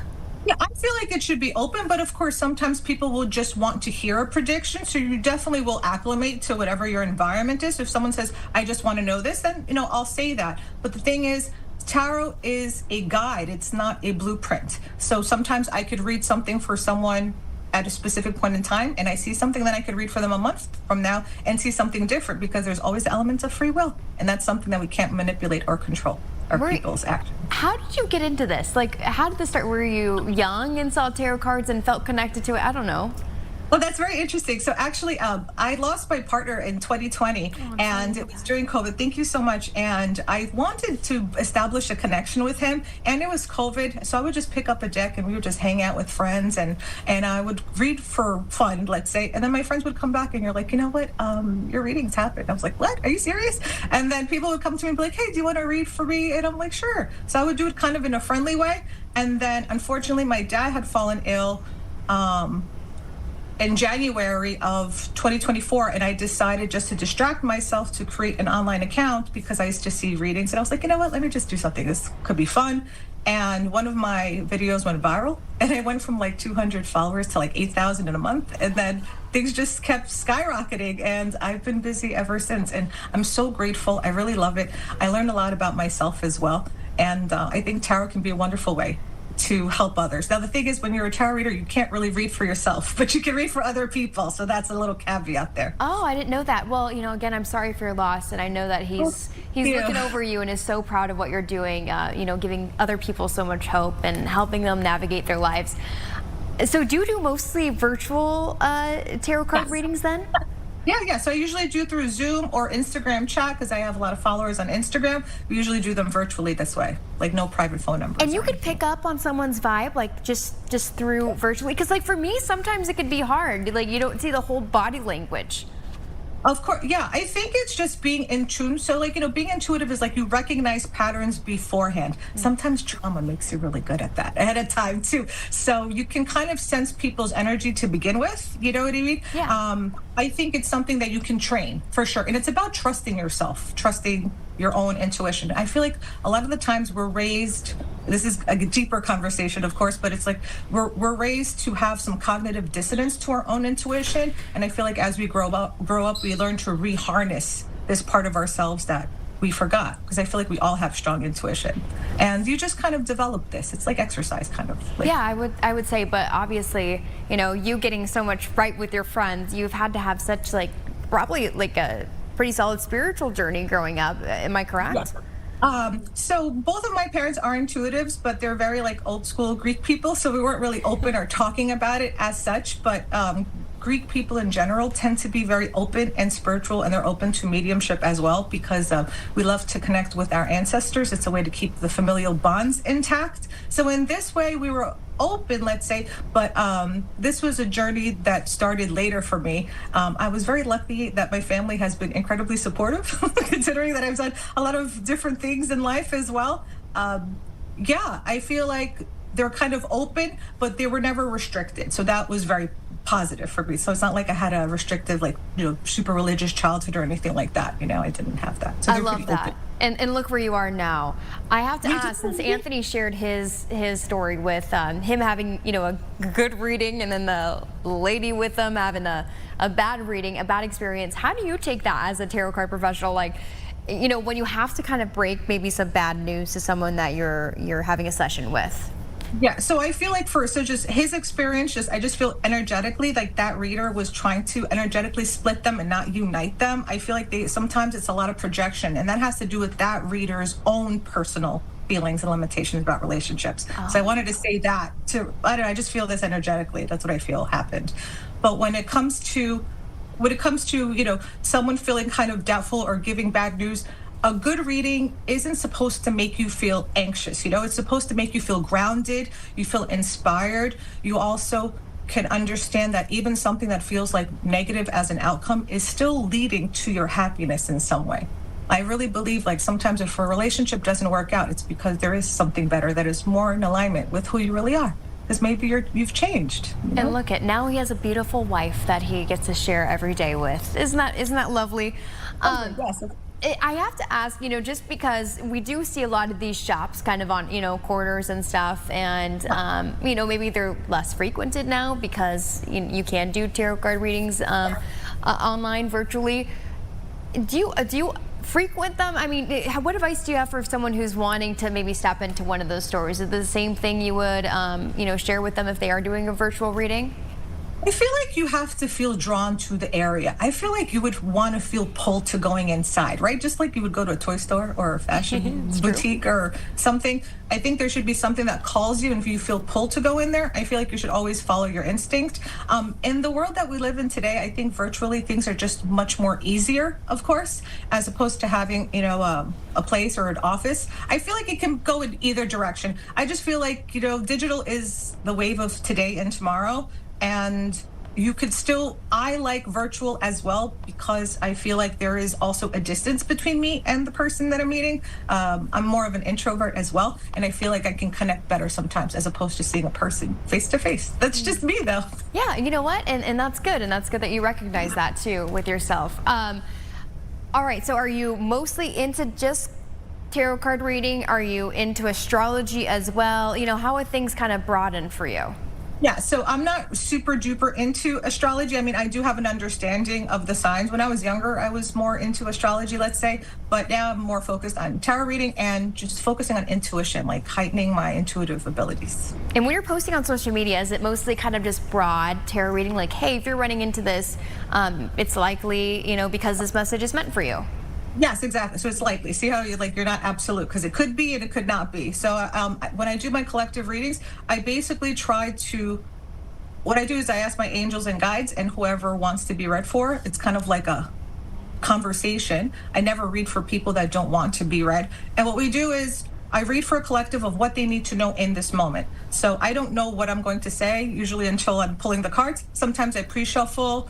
Sometimes I'll shuffle on camera. It all depends, like what I'm feeling in the moment. I kind of change it up because I get bored sometimes. I like to keep things exciting. It's just kind of my personality. I also feel like I have a little bit of ADD, so I need things to be like kind of as current as possible. But what I do is I basically can feel what a person needs to know. And usually within this collective, there will be clusters of people within something. So it's like one side might be, this is going to come in for you in 6 weeks. For other people, it'll be like, this is coming for you in 6 months, perhaps. So you kind of end up just giving a general read with elements of specifics.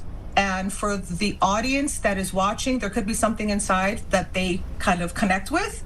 And a lot of the times my collective will say, oh, this reading, did happen for me. But I always feel like it's best to find your most trusted reader, someone that you really like, and get a personal reading, because that's the best to do. Okay, one of my last questions for you. If you go to maybe I got a reading a couple months ago and I go to someone else for another reading, and they kind of differ a little bit. Does that mean one person's one person's wrong, the other one's right, or vice versa?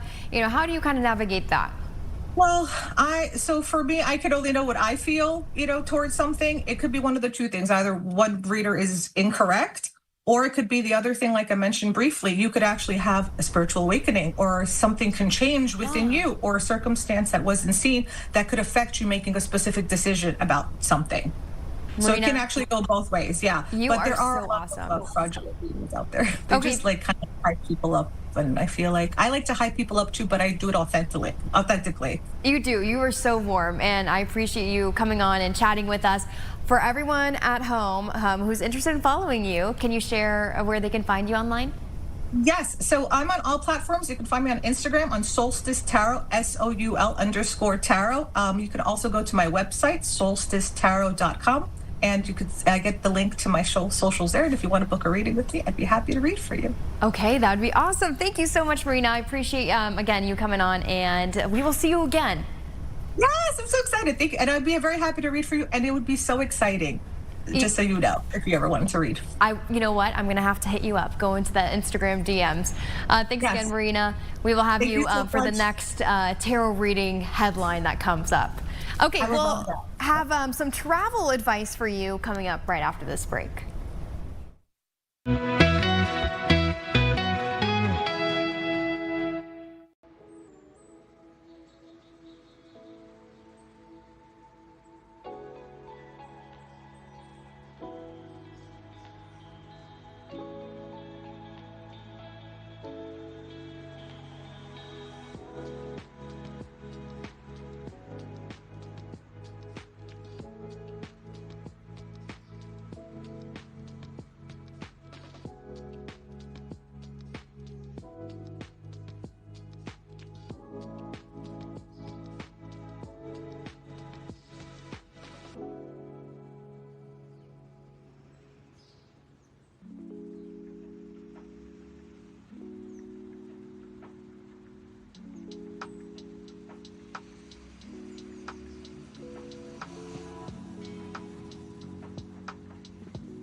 Chicago. Welcome back, everybody, for Black History Month. A lot of people may be looking to visit places that connect to culture and history, African American history. So we are getting some ideas for some meaningful trips with travel expert Tamika Jones. Tamika, thank you so much for joining us, and we appreciate your time. Thank you for having me. All right, so let's run through some of your ideas for destinations and activities folks can do during this Black History Month. Absolutely. So, Anthony, right? Yes. Anthony, let's start with a favorite of mine now. Okay. It's a river cruise. The company's called Alma Waterways, and they've created these soulful experiences that allow you to just sail the rivers of the world. They have cruises in Europe. They also have cruises in South America, Asia, even Egypt. I actually went to Egypt with Alma Waterways last summer, and I've also been to France along the Rhone River. So these cruises are absolutely exciting, and they celebrate Black history and culture around the world, which is what a lot of Black travelers are looking for. They're looking for those cultural connection and attractions and experience that offer that. I've also had a chance to, for travelers looking for domestic experiences, I've been to Tampa, and Tampa has a soul walk. It really embraces the art and heritage in Tampa, as well as the history. And honestly, Anthony, coming up here, there is the National Brotherhood of Snow Sports will be celebrating their 53rd anniversary with it's called the Black Ski Summit. They're hitting the slopes in Keystone, Colorado, actually starting next Wednesday, February the 28th through, I believe, March the 7th. Okay, it sounds like this is good for, especially the Soul Walk. I love Tampa. It's a nice little square too with all these restaurants. That Soul Walk sounds amazing. It sounds like this is kind of any time of the year except for that ski trip. Maybe that would be best if there's actual snow, around. Is there a place where you're kind of posting this, or you're having people reach out to you, away from Black History Month, where they can make these cultural connections through travel? Gabby, that is a great question. Like I mentioned with the Alma Waterways Soulful Experiences, they're not offered all year. They're usually offered around starting from like June until about maybe even December. And they're not so many. So it's really a good time to go check their website now if you're looking for something different, something cultural like river cruise experiences that typically start in June. Like again, as you mentioned, the National Brotherhood of Snow Sports with their Black Ski Summit, that is just offered in the winter time. But something like Tampa Soul Walk, well, that is offered all year around. So there are cultural experiences out there that travelers can check me out on Travel and Style with Tamika to learn more about different type of experiences. Or you can also, DM me. Oh, yeah, you'll respond to DMs. Okay. Just like the president of Burger King. We had him on at the top of the show. Exactly. Hey, you have your finger on the pulse of the travel community, specifically the Black travel community. What are Black travelers prioritizing before they book their trips, according to your findings? Oh, yeah, absolutely. That's a great question. Let's just start with the priority is safety. Okay. Safety in that destination. And is that destination welcoming? That's not really according to me. That's really according to a report by MMGY. And as I just talked about, the cultural connections like the walking history tours and museums and festivals, are destinations and other are they being offered across the world, essentially, not just domestically, but also internationally? And also, Black travelers like to pay for meaningful experiences that include upgrades and premium experiences. And that report says 87% of Black travelers like to do that. And word of mouth is still powerful. Travelers or more than likely to take part in an experience if your mom, dad, cousin or friend has had a chance to experience it. So that's still very powerful. But lastly, the biggest emotional driver here planning a trip is creating memories, right? You want that experience. You want to go to a place where you can document that memory and share it with other people in the community. You know, Tamika, are you also putting together maybe some places where families can go? Because I know in my experience, my parents took me to Central America. You were able to take your boys to Mexico. Yeah. I feel like it really helps with your development, right? To have that cultural connection, to know where your ancestors are from, or, you know, to see that familiar face up on the wall. What do you think? Are you really making sure you're prioritizing some families as well? Most definitely. One thing that's well known in the Black community are family reunions. So a lot of times groups families, even my family, we get together every year and have family reunions in different parts of the U.S. But there are so many places and also destinations and companies that offer tours. So if there's a specific place you want to travel to, you and your family, you could just do a little Google research, or, you know, use AI, ChatGPT, or something like that to help you find what you're looking for. But again, come travel in style with Tamika. I recently helped a friend put together an experience. I created a guide to help with an experience in Paris, for example. But again, it's experiences like Ama Waterways, river cruising, that's already created for you. They have itineraries that are curated for families, maybe not children, but more if you want to take your parents on a trip, or you want to take your mother on the father, or you want to go with girlfriends, Gabby. These are already put together for you. That's cool. Curated like that, it makes it so much easier. I do have to ask, I am curious about the Soul Walk. What in Tampa? What's on that? I mean, is it all food? Is it music? What do we got going for the Soul Walk in Tampa? Great question. So it does entail a lot of history. Okay. So there are history places you can go to, as well as food, and there might be a mix of music. One thing that I did find out is that there is an app that you can go to, and the name escapes me right now, forgive me, but there's an app that helps with that self-guided tour that helps identify all the locations along the route. So you don't have to find it yourself. It's actually there for you. But you can go to Tampa's website and look for Soul Walk, and you will find more information about all the locations that are located throughout that route. And also you can download the app that will help you with your self-guided tour. Okay, I can only imagine that you've traveled many, many places. Are there a couple that really stick out to you that you say, okay, number one, you need to go there? Oh, Gabby, I get that question all the time. Literally wherever I go, it becomes a favorite. But I have to say, Egypt. Egypt. It was breathtaking, and I actually have created some content and a video about my experience there, because traveling style with Tamika. But to be able to sail along history, it's the longest river in the world, the Nile. So to have that experience was unbelievable, and even be able to walk around the temples, you're walking on history, you know, this ancient history, and learning so much.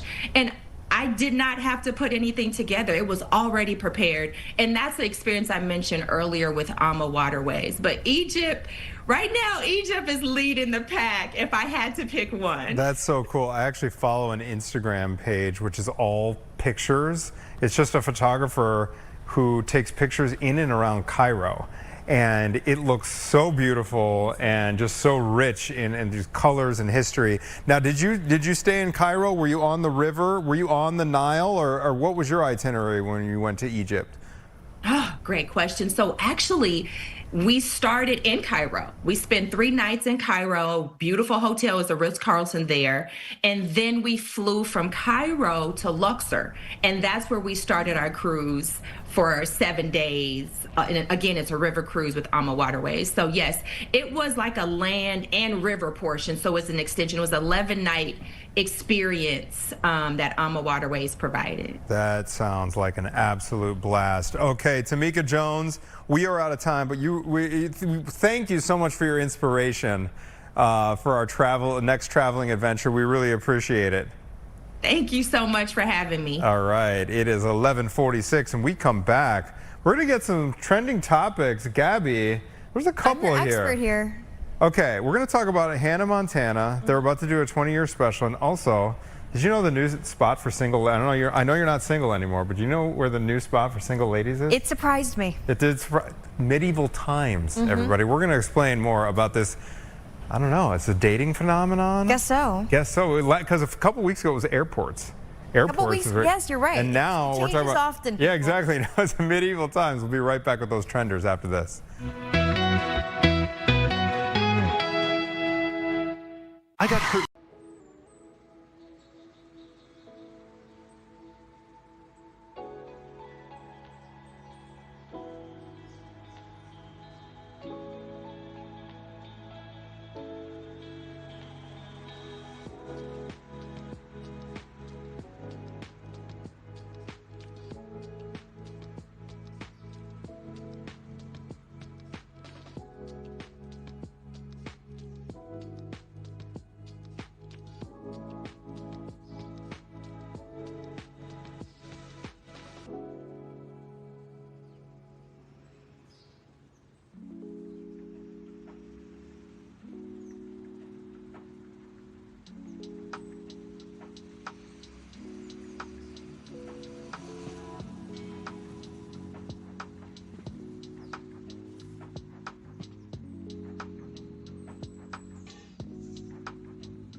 Chicago now. We have some trending topics for you.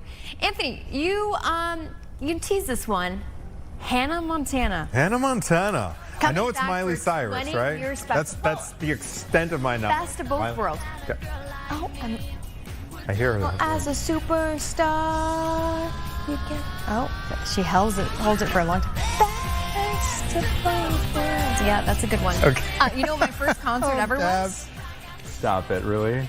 Hannah Montana, Best of Both Worlds. You are adorable. Las Vegas, Nevada. Wow, in Las Vegas? Yes, in Las Vegas. And it was Gabby probably Primus. 25 years ago.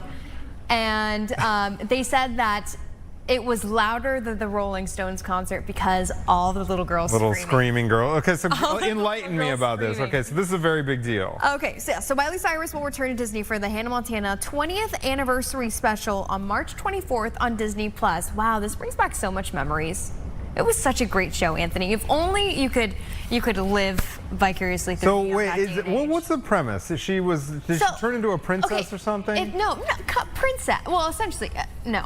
Okay, so she is, just a hometown, small town girl, right? Okay.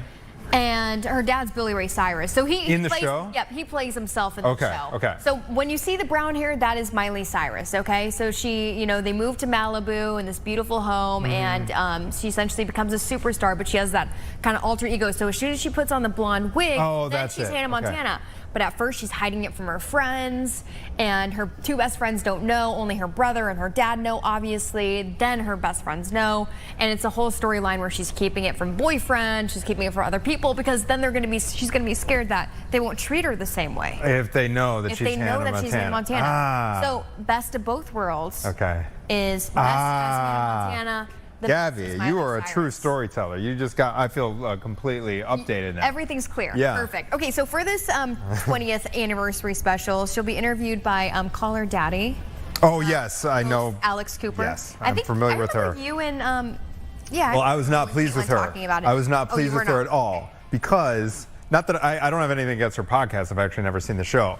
But we covered Alex Cooper when she totally botched the 7th inning stretch. Take me out to the Oh, ball. yeah. She kind of made a It it was on wasn't purpose, right? it wasn't Wasn't charming. Yeah, I don't know. To get it some attention. Anyway, I don't- sorry. That's Anyways, okay. let's get to the important information. So the special will be again on Disney Plus, and I guess you'll be sitting down with Alex Cooper and going through some highlights of the show. Like I think probably going over like what she was feeling at the time, doing some of the Okay. music pieces as well.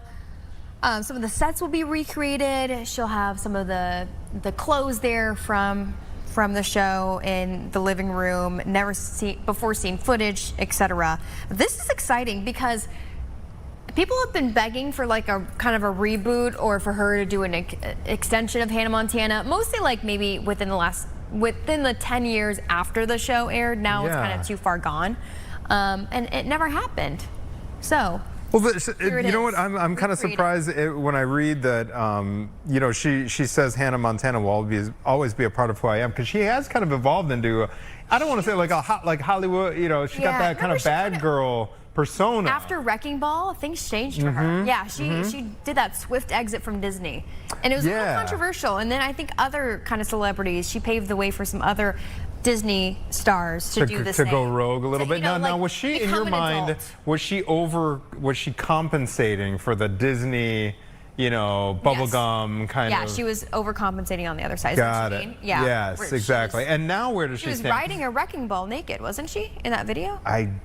That does ring a underwear. bell. Okay. In her underwear. And then she gave that, I mean, I thought it was a very impressive performance. I don't know if it was at the Grammy Awards where she kind of had like Tina Turner vibes. I don't know if you know that. Okay. And first of all, she's in super good, she's like in top physical condition. Oh, yeah. She is like, I mean, looks like a athlete. But that's cool. Okay, so you will be tuning in for this. So I will likely be tuning in for this. For And guess this what? podcast. This is actually the first I'm hearing of it. So this Hanniversary. I'm stoked. Okay. Thank you so much, All right. So Disney. while Gabs gets excited for that, if you are a single lady in Chicagoland, get this. You might want to head out of the city, take a limo or something out to medieval times. Yeah, Hear me right up out. in style. Hear me out here. More single women are making a trend out of going to medieval times as a dating hotspot. If you haven't been, by the way, I loved it. I took Theo when he was young. He loved it. They lean so hard into the act here. It's not like they phone it in. This is a full-out performance, Gabby. Okay. You sit there, you get a huge turkey leg. You have a whole team. So you get assigned a team to kind of root for. Like, Okay. I remember, I think ours was the Red Knight. Is it And one so- side versus the other? It's there's all kinds of knights competing for Ooh, like slushies. Yeah, it's and by the way, the chicken's amazing. Okay, so the women who are going are posting about this online, saying that they enjoy the thought of the old-fashioned chivalry going on. The knights, apparently, they've been making eye contact and getting a little flirty. Oh, they're with trying the to hook up ladies with the in the knights. crowd, Okay. passing out flowers. Okay, and some are even describing this as Hooters for women. They're kind of playboys. Listen, there's something about the knight in shining armor that's happening. Okay, what's the show? Somebody is there? no, somebody 'cause said Bridgerton. Is Bridgerton I don't a think they're medieval? fighting. I've never though. seen. No, they're not. Yeah, everyone's saying like, no, absolutely not. No, absolutely not. I guess Game of Thrones is the closest thing I can have. But no, I will say they do such a good job. The choreography. Like Could you can see imagine? here. Wait, hold on. I just want to ask something. So, you know, you and I, we kind of have to, you know, be quote unquote on for Yeah, our job. sure. Could you imagine doing something like this? Like you're tired that day. You know, all you want Oh, to do I is know. go home and take a nap. know. I got to perform. I got to fight with a sword right now. You know, there's no taking a There's break. jousting. So I'm. Caitlin, Gabby. Whoa. There is. They are full out real animals. Like, it is not a joke. Sorry. They're animals. I mean, they. So it's kind of like a it's primal serious. instinct for these ladies. Kidding aside, I mean, No, but it's for real. funny that it's a thing, but I think kids or no kids, an adult group, rent a limo and head out to medieval time. You will not. It's impossible to not have fun. And then you might go home with some company Exactly. if you're a lucky lady in the crowd. Interesting, interesting. I didn't know they had slushies during medieval times. There you go. They also have something called dragon blood soup. Oh, okay. Which is a very delicious tomato-like soup. Dragon blood soup. Interesting. I don't think I'll be trying that one. Yeah. I wish that we could get to one more, but we don't have enough time. It's about wedding guests. We're going to save it for tomorrow. Unknown wedding guests. How about a tease for tomorrow if you watch the 10 or 11 o'clock hour? We'll have it somewhere sprinkled in there. But essentially there's some drama going on with some family. Oh my gosh. Obviously that's going to happen during weddings and such. I had I know I have like seconds left, but I had a friend, a long lost friend, visit Chicago last 2 weekends ago for a wedding, which I wasn't invited to, but I was so tempted to crash this wedding. To like actually crash it? Yes, to crash the wedding, to see these guys that I haven't seen in a while. Well, what if you went like at the very end, you know, like 9 p.m. on? I know for a fact the groom would have been thrilled to see me. Oh, okay. So I probably should have crashed it. Honestly, but I'm very curious. funny. So tomorrow, stand by. We're going to tell you all about the unknown and controversial wedding guests when we come back tomorrow. All right, the noon news is up next. Gabby and I will see you tomorrow at this same time for more Chicago Now. Have a great one.